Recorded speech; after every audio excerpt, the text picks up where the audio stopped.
شفاعت کے لیے امت کی خاطر کھڑے ہوں گے، لیکن لوگوں کچھ کام اپنے عمل کے بل بوتے پر چلنے ہیں، کچھ مصطفیٰ کی شفاعت سے چلنے ہیں۔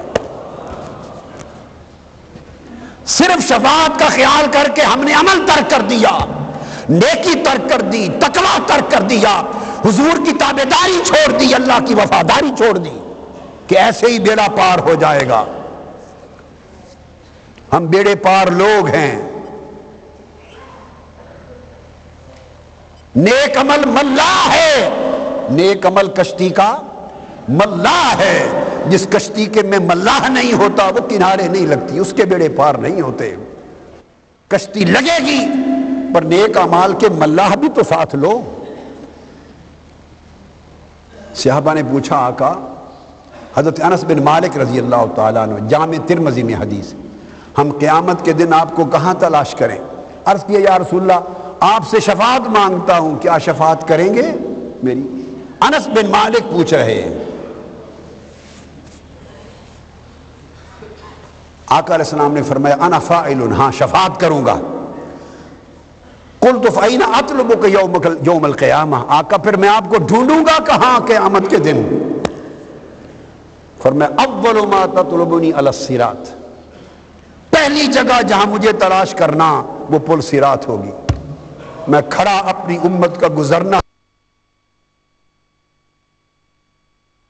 آقا علیہ السلام کے قلب اطہر پر کیا بیتے گی کہ پہچانیں گے کہ یہ گناہگار، یہ غافل، یہ ظالم، یہ مجرم، یہ بے پرواہ ہے تو میری امت سے، آج زخمی ہو کے گھسٹتا ہوا دوزخ میں گر رہا ہے۔ آنکھوں کے سامنے آقا علیہ السلام کے سامنے کیا بیتے گا میرے آقا کے قلب اطہر پر؟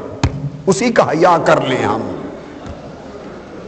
حضور کے قلب اطہر کی اسی پریشانی کا حیا کر لیں کہ حضور دکھی نہ ہوں، ہمارے دوزخ میں گرنے سے حضور دکھی نہ ہو۔ فرمایا پہلے صراط پہ تلاش کرنا۔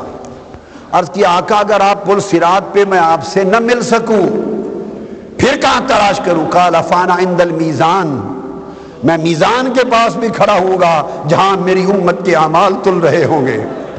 پھر سوچو میرے آقا کا حال کیا ہوگا، دیکھ رہے ہوں گے کہ ہے میرا امتی مگر اس کے پلے کچھ نہیں ہے میرا امتی مگر نیکیوں کا پلڑا ہلکا ہے، اور حکم ہو رہا ہے لے جاؤ اس ظالم کو دوزخ کی آگ کی طرف۔ آقا کے دل اطہر پر کیا بیتے گی؟ عرض کی آقا اگر میزان پر بھی نہ پاؤں تو پھر کہاں تلاش کروں؟ فرمایا فانا عند الحوض، پھر حوض کوثر پہ دیکھنا،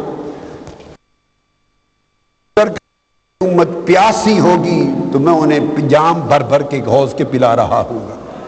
اور فرمایا ان تین جگہوں کو چھوڑ کر کہیں اور نہیں جاؤں گا۔ مگر لوگوں ایک نظام ہوگا، جس مقام پر شفاعت ہونی ہے وہاں شفاعت ہوگی، جہاں شفاعت جن جن جگہوں پر نہیں عمل سے گزرنا ہے وہاں عمل ہوگا، جہاں حساب کی پیشی ہونی ہے وہاں پیشی ہوگی۔ قیامت کے دن کے احوال ہیں، مرحلے ہیں، مراتب ہیں، ہر کام اپنے اپنے وقت پر ہوگا۔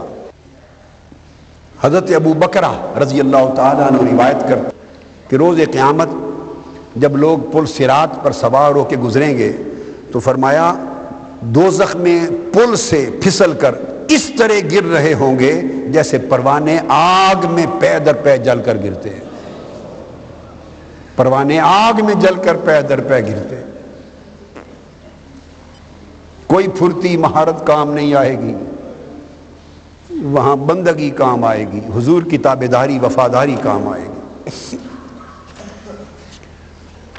پھر دو